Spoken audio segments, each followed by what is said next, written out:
청취자 여러분 안녕하세요. 오늘은 보내주신 자료 제6편 영원 아들을 바탕으로 한번 깊이 들어가 볼까 합니다. 우주 아버지의 첫 번째 완전한 표현이라고 불리는 영원 아들에 대해서요. 네, 안녕하세요. 이 영혼 아들이라는 존재가 정확히 누구인지, 그리고 우주 아버지와는 어떤 관계이고, 또 우리에게는 어떤 의미가 있는지 그 핵심을 좀 파헤쳐 보겠습니다. 네, 이게 사실 좀 형이상학적인 개념일 수 있지만 최대한 명확하게 한번 짚어보죠. 좋습니다. 그럼 시작해 볼까요? 좋아요. 먼저 그 정체성과 기원부터 살펴봐야 할 텐데요. 자료를 보면 아버지가 발현시킨 첫 번째 개인적이고 절대적인 생각이다 또는 말씀이다 이렇게 묘사하고 있더라고요. 네, 그런 표현들이 나오죠. 근데 이게 영원한 존재인데 첫 번째라는 표현을 쓰니까 이게 꼭 시간 순서 같기도 하고 조금 헷갈릴 수 있을 것 같아요. 아, 네, 아주 좋은 질문이십니다. 그 첫 번째라는 것이 사실 실한적인 의미는 아니에요. 아, 그런가요? 네.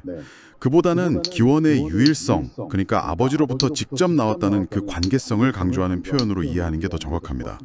시작 없이 영원한 존재고요. 아하, 관계성을 나타내는 비유적인 표현이군요. 시간 순서가 아니라. 그렇죠.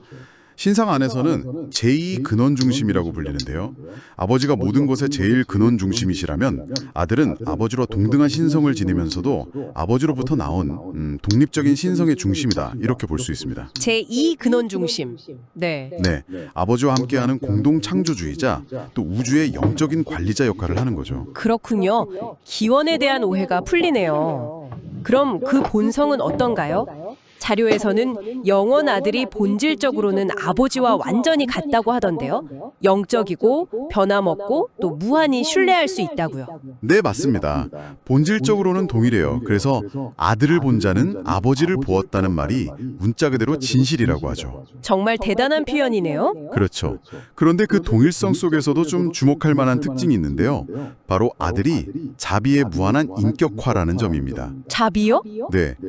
아버지의 사랑이 뭐랄까 아버지의 사랑 같다면 아들의 사랑은 어머니의 사랑과 더 유사하다고 비유를 해요. 아, 어머니의 사랑. 흥미로운 비유인데요. 네. 물론 이것도 인간적인 표현이죠.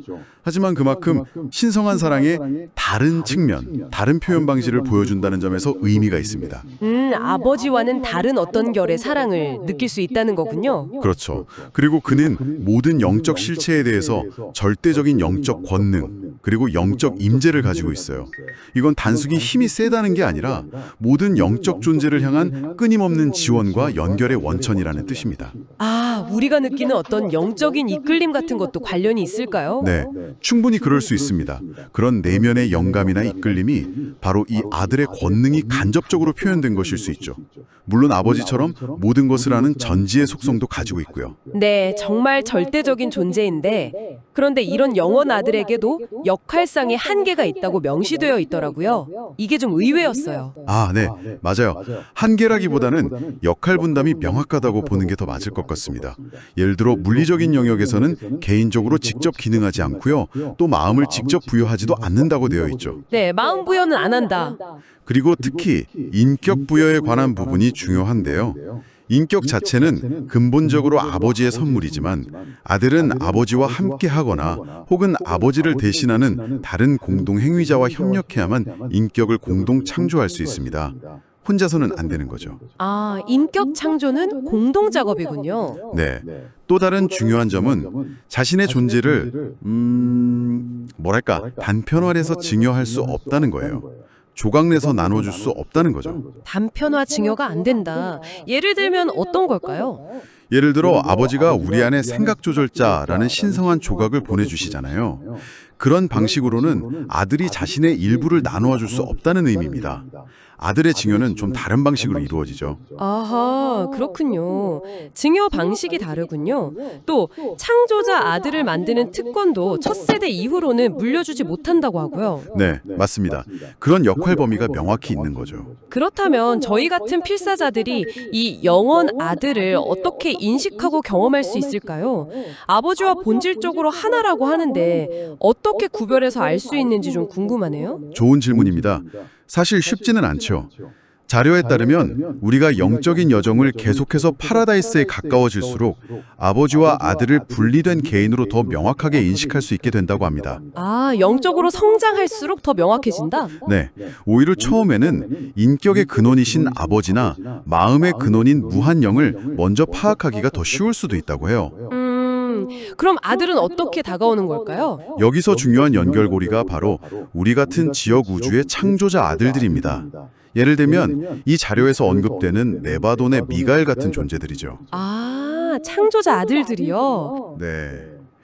이 창조자 아들들이 필사자로서 살았던 경험이나 그들의 삶 자체가 우리가 직접 파악하기는 너무나 어려운 그 영원 아들의 성품과 사랑을 이해할 수 있는 중요한 다리가 되어준다는 겁니다. 아, 그러니까 우리가 직접 경험하고 관계 맺을 수 있는 창조자 아들을 통해서 그 근원이 되는 영원 아들의 실체에 더 가까이 다가갈 수 있다. 이런 말씀이시군요. 정확합니다.